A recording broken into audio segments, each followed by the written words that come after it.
HT મકવાણાએ ફરીથી એક મધરાત્રે મોટી રેડ પાડી છે। રાજકોટ ચોટીલા હાઈવે પર કરી મોટી રેડ। એસડીએમએ કરી હતું ચેકિંગ અને ચેકિંગ દરમિયાન કોઈ પણ જાતની પાસ પરમિટ વગર લાકડાઓ છે તે લઈ જવામાં આવતા હતા।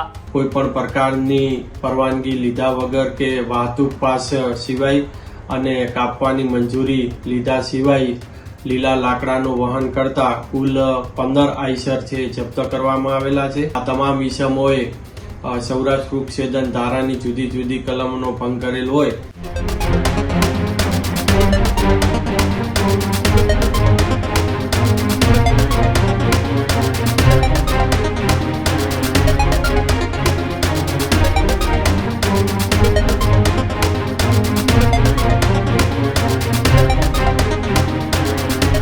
बात करिए महत्वपूर्ण समाचारनी के सुरेन्द्रनगरना ચોટીલાના પ્રાંત અધિકારી એચટી મકવાણા ફરીથી ક્યાંક ને ક્યાંક એક્શન મોડમાં જોવા મળી રહ્યા છે। ચર્ચાઓમાં રહેતા એચટી મકવાણાએ ફરીથી એક મધરાત્રે મોટી રેડ પાડી છે।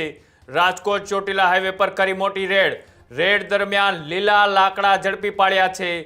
15 ટ્રક ભરીને લીલા લાકડાને ક્યાંક ને ક્યાંક બારોબાર લઈ જવામાં આવતા હતા। ત્યારે 2.40 કરોડનો મુદ્દામાલ પણ જપ્ત કર્યો છે। મધરાતે અધિકારીઓ સાથે એસડીએમએ કરી હતું ચેકિંગ અને ચેકિંગ દરમિયાન કોઈ પણ જાતની પાસ પરમિટ વગર લાકડાઓ છે તે લઈ જવામાં આવતા હતા।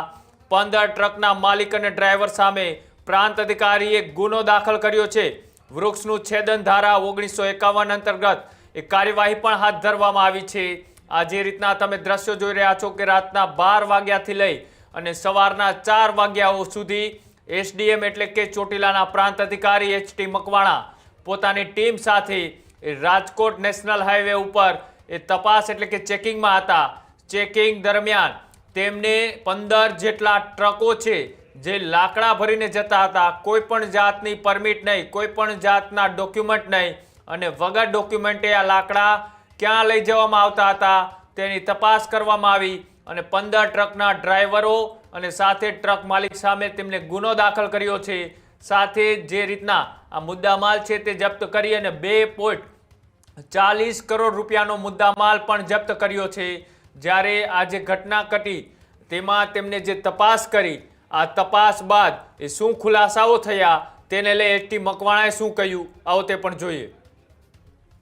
આજે રાત્રિના 12 વાગ્યાથી સવારના 4 વાગ્યા સુધી અમારી નાયબ કલેક્ટર પ્રાંત ચોટીલાની ટીમ સાથે મગરીખડાથી મોરડી સુધી જે નેશનલ હાઈવે 47 આવેલ છે ત્યાં આકસ્મિક રીતે તપાસણી કરવામાં આવેલી હતી અને આ તપાસણી દરમિયાન કોઈ પણ પ્રકારની પરવાનગી લીધા વગર કે વાહતુક પાસ સિવાય અને કાપવાની મંજૂરી લીધા સિવાય લીલા લાકડાનું વહન કરતા કુલ 15 આઈસર છે જપ્ત કરવામાં આવેલા છે।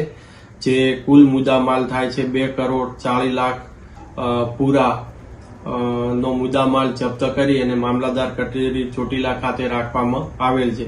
આ તમામ ઇસમોએ સૌરાષ્ટ્ર વૃક્ષછેદન ધારાની જુદી જુદી કલમનો ભંગ કરેલ હોય તેઓની સામે કાયદેસરની કાર્યવાહી હાથ ધરેલ છે।